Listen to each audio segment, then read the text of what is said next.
तरफ की मेरी बात थी, मेरी अपनी तरफ खींचता आदमी। सर्वव्यापक कहाँ से खींचेगा? सर्वव्यापक परमात्मा तुम्हारे पास भी है, मेरे पास भी है, सेम सेम एक ही परमात्मा।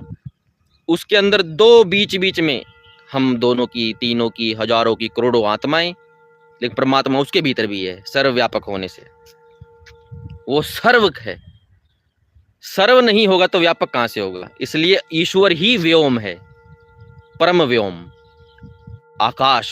ईश्वर खुद आकाश है। वैसे आकाश कई बार आत्मा को भी कह देते हैं, आत्मा को आकाश, आकाश को आत्मा भी कह देते हैं, वो प्रकरण देखना पड़ता है। तो ईश्वर को जो ये कहता आकाश से परे है, ईश्वर आकाश से परे नहीं है। आकाश से परे का मतलब होता है कि ईश्वर जो ये भौतिक जगत का जो आकाश है, एक व्यापक तत्व है, मकड़ी के जाले की तरह छोटा है। हमारे अंदर भी दरबार है, वो एक अभाव रूपी आकाश तो चाहिए, अवकाश, सर्व व्यापकता, उसमें परमात्मा है। लेकिन परमात्मा खुद ही उसका रूप धारण किया हुआ है, मतलब कि उस अनंत व्यापकता का। क्योंकि मैं तो अनंत व्यापक नहीं हूं, देखो मैं तो इधर भी नहीं हूं, आप भी नहीं हो, तो जो हर जगह हो वो अभाव रूपी पद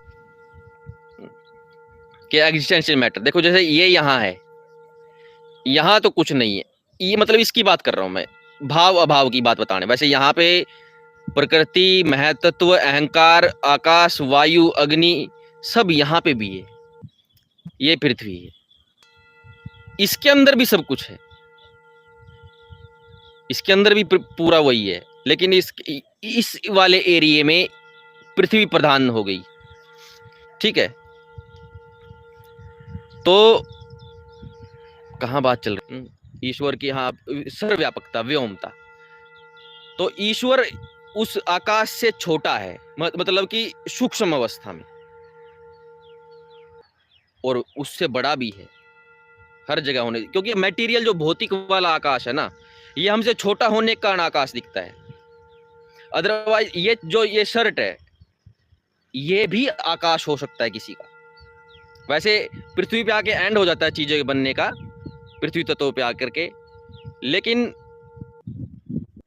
हाँ, अगर हम एक लेवल तक छोटे हो जाएं तो ये हमें आकाश इस तरह ही महसूस होगा, हम आकाश को भी ऐसे।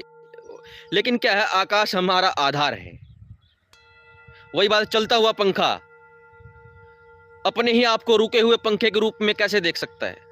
क्योंकि वो उसी का बना हुआ रूप है ना, चलता हुआ पंखा। रुका हुआ पंखा, चलता हुआ पंखा है अलग अलग चीज, लेकिन एक ही तो है। अब चलता हुआ पंखा अपने आप को सोचे कि मैं चलता भी रहूं और अपने आप को रोके हुए भी देख लूं, फिर उसको रुकना पड़ेगा। वैसे ही जो आकाश तत्व है, आकाश तत्व वायु का आधार है, वायु अग्नि का आधार है, अग्नि जल को अगर हाइड्रोजन ऑक्सीजन के लेवल पे जाना पड़ेगा तो फिर टूटना पड़ेगा ना, खुद को तोड़ना पड़ेगा। फिर हाइड्रोजन, फिर पानी अपने आप को कैसे देखेगा? वही हाल हमारे शरीर का है।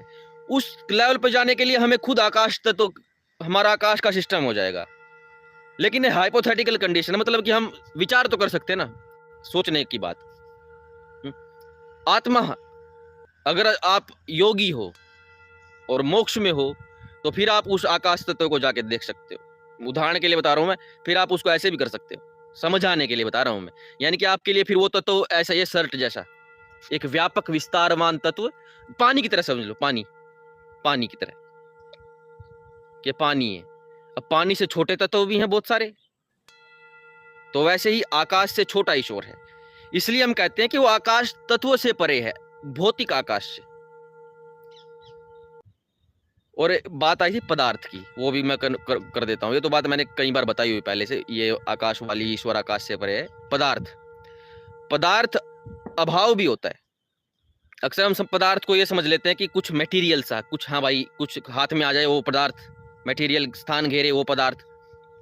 पदार्थ होता है, पदार्थ का मतलब है पद, यानी कोई भी शब्द और उसका अर्थ, ये पदार्थ होता है।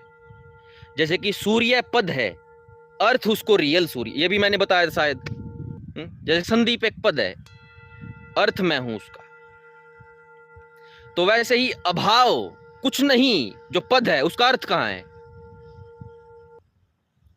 वो कोई मटेरियल नहीं मिलेगा आपको। अभाव का पद का अर्थ वही अभाव ही होगा, कि जो चीज है ही नहीं, कुछ है ही नहीं, अभाव।